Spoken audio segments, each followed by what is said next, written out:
Senhoras e senhores, sejam bem-vindos a mais um episódio de H Plus News, sempre aqui com o professor Pirata, destilando o seu conhecimento mundo afora. Gostou dessa introdução? Gostei, você me deixa encabulado, Te coisa deixou que nem encabulado? minha mãe consegue. Que isso, cara, encabulado. Professor, qual é a notícia do episódio de hoje? Olha, para quem pretende ser uspiano, vestibular aí talvez mais cobiçado, ou pelo menos mais visado e que acaba sendo influência para outros vestibulares, né? A FUVEST, a prova de entrada na USP.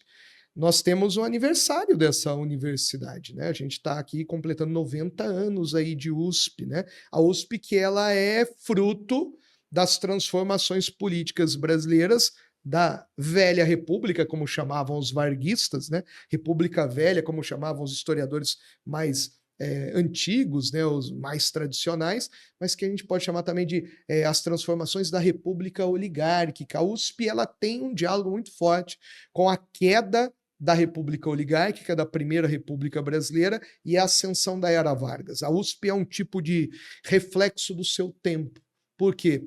Ela é criada nos anos 30, já existiam alguns polos, vamos dizer, universitários, ou melhor dizendo, de faculdades, né, ou de grupos de curso de ensino superior, a ideia de universidade, universitas, aquele pensamento medieval de reunião de vários saberes no mesmo campus, né, circulação de ideias das exatas, linguagens, ciências humanas, belas artes, né? Então, isso não tinha para valer popularizado no Brasil, né? Então, em São Paulo, você tinha na capital ali a Politécnica, o curso de medicina, mas você não tinha uma universidade que reunia formações tão variadas como vai ser a Universidade de São Paulo, a USP, né? Lá na cidade universitária. A cidade universitária ela vai ser o fruto, vamos dizer, desse processo de integração, né?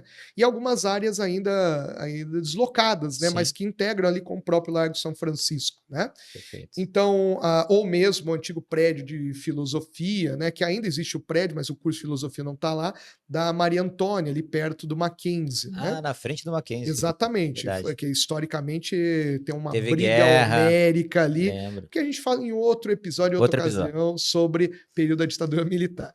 Bom, mas voltando aqui para a Universidade de São Paulo, né? O contexto de formação dessa universidade, né? Nos anos 30, em especial 1930, Vargas toma o poder num golpe de Estado que é conhecido como Revolução de 30. O presidente, então, era um representante da elite paulista, da elite cafeeira, o Washington Luiz, que é nome até de rodovia aqui no Opa. estado de São Paulo, e ele é derrubado, ele é preso provisoriamente, depois vai ser solto, mas o próximo presidente, Júlio Prestes, que nada tem a ver com Luiz Carlos Prestes, hein? É só uma coincidência de sobrenome, nada tem a ver. Luiz Carlos Prestes, tenentismo, coluna Prestes, depois movimento comunista, outro assunto. Então, Luiz Carlos Prestes, que ia ser o novo presidente do Brasil, seria um novo representante da elite de São Paulo. E ele estava em viagem nos Estados Unidos, porque em 1929 teve a crise econômica, outubro, né, chacoalhou ali o Wall Street, a quebra da Bolsa de Valores de Nova York, e o Brasil exporta muito café para os Estados Unidos, nosso principal circuito comercial. Então, o próximo presidente, Júlio Prestes, ele sabe que vai assumir depois, no segundo semestre. Naquela época era assim, eleição no primeiro semestre, assumia no segundo semestre, no 15 de novembro, feriado republicano, né? Então o Júlio Prestes viajando para os Estados Unidos, enquanto que aqui no Brasil o Vargas ele está condenando o processo eleitoral, acusa que foi fraudado, manipulado, e tinha fraude, mas também tinha fraude do lado da turma do Vargas, mas como ele perdeu, vai acusar quem ganhou, e considera-se que existe ali uma possibilidade de anular essas eleições e impedir o Júlio Prestes de assumir. Júlio Prestes está fora do Brasil, o Washington Luiz é o presidente até cumprir o seu mandato, até o término. Vargas articula com vários segmentos de oposição, inclusive parte da elite mineira que não gostou dessa nova imposição de candidatura de São Paulo. Sim. Então, Minas e São Paulo, Café com Leite teve um momento ali que azedou essa relação, se separaram. Então, Vargas buscou alianças no Nordeste, como, por exemplo, o vice do Vargas na Paraíba era o João Pessoa, que vai dar nome à capital também, né? Sim. A bandeira de João Pessoa tem lá uma palavrinha, nego. A gente rejeita o governo de São Paulo, a gente nega a velha república, a gente rejeita a eleição fraudulenta do Júlio Prestes, né? Então existe toda uma simbologia desse período, né? Então o Vargas busca apoio também do movimento tenentista e de oligarcas do sul do Brasil. Embora o Vargas se diga contra as oligarquias, ele também vem do movimento oligárquico. Oh, Ele foi ministro durante a Primeira República, foi ministro durante o governo Washington Luiz. Então, o Vargas ele toma de assalto a capital do Brasil, na época era o Rio de Janeiro, toma o Palácio do Catete, que hoje é o Museu da República, e ali ele instaura o governo dele com apoio dos generais do exército, militares, que deveriam proteger o Washington Luiz, mas viram a casaca, vem Vargas ali uma oportunidade de mudança de governo, ganhos para a corporação e até mesmo de mudança dos rumos do país. Vargas, então, em 30 no poder. A elite de São Paulo não aceitou isso. Organiza uma rebelião, a Revolução Constitucionalista de 32, dura algumas semanas, aproximadamente 3 meses, até os últimos rebeldes serem derrotados. São Paulo perde a guerra, militarmente, mas ganha simbolicamente, porque uma nova Constituição vai ser elaborada, Vargas vai convocar uma Assembleia Constituinte, e em 34 vai começar essa nova Constituição. Beleza? Só que a elite de São Paulo pensa também o seguinte, nós precisamos criar a nova geração que vai comandar o país. Nós precisamos criar uma formação variada de intelectuais, de doutores, de líderes políticos, que são filhos dessa elite paulista, que quando querem estudar vão ter que ir lá para Coimbra, em Portugal, como faziam no período colonial muitos filhos da elite, ou vão ter que ir lá para a França, estudar lá em Paris, ir para a Inglaterra, ir para a Europa. Então, por que não criar uma Europa universitária aqui? E aí a USP vai nascer nesse processo. E aí nós vamos ter personalidades importantes, como o proprietário ali, administrador do jornal Estadão, Júlio de Mesquita, né, vai ser um articulador desse processo de montagem do projeto universitário da USP, e nós não temos profissionais para todas as áreas aqui. Então, eu quero montar um curso de Ciências Sociais. Mas tem sociólogos no Brasil, você tem advogados que se aventuram na sociologia, escritores que se aventuram nesse tipo de saber, mas você não tem um corpo técnico científico. Eu quero montar aqui um curso de economia, como é que eu vou fazer isso? Então, esta elite paulista ela vai financiar que europeus venham para cá, principalmente professores franceses.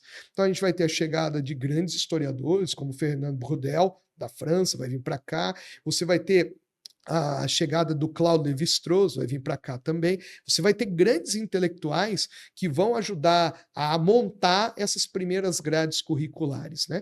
Então, o nascimento da USP é um nascimento resultado dessa elite paulista insatisfeita com a Era Vargas e que planeja um retorno nas próximas gerações, capilarizando, né, os seus filhos, descendentes, nos mais variados cenários culturais. Então a USP foi criada para servir as elites, uma universidade a ser elitizada. Só que a gente está aqui 90 anos depois, o que se discute? Uma popularização, uma democratização, um acesso maior a outros segmentos da sociedade.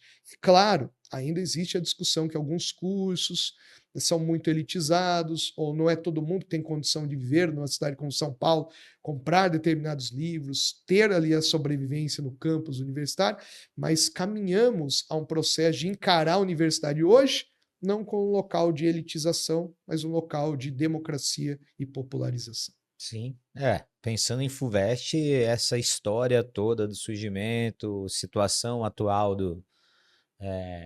do Brasil e mundo, né? Isso pode aparecer demais. E você deve considerar também o seguinte, né? A USP ela pode utilizar da história de São Paulo, da cidade e do estado, para falar a respeito de relevo, de natureza, falar das características físicas, né, vamos dizer assim, dos biomas, da característica física, da geografia dessa região, e pode também falar da história. Então, não dizendo aqui que é uma prova que vai ser puramente bairrista, mas ela pode partir de um assunto gerador, Sim. como o próprio aniversário, e começar a explorar possibilidades dessa formação do Brasil a partir de São Paulo. Opa! E a USP, assim, ela representa muito não só no Brasil, como no mundo inteiro, né? Exatamente, uma das maiores universidades do mundo, da América Latina sempre está em destaque, sempre há essa discussão de o Estado manter a universidade, a privatização da universidade pública, né? Os investimentos da pesquisa, né? O nascimento da pesquisa científica ele está na universidade pública, né? Sim. Não se faz ciência para valer no Brasil sem universidade pública. Eu tive projeto de pesquisa financiado com bolsa para o meu mestrado, morei no conjunto residencial da USP, no CRUSP. Olha aí, temos aqui um Essa da gema. Essa imagem da Praça do Relógio foi por alguns anos a minha janela. Essa é a minha Imagina, visão. você pode pegar a Praça do Relógio e fazer uma pergunta de exatas, né? Você pode fazer uma pergunta de geometria. Opa! Você pode fazer questões interdisciplinares. Uma prova de inglês que problematiza a história da USP. Boa. Perfeito, professor. Beleza? Mais algo? Por hoje é isso. É isso. Muito obrigado mais uma vez por destilar seu conhecimento mundo afora. Estamos aí. E até a próxima. Com os nossos estudantes aí. Valeu, valeu. Obrigado, gente. Falou.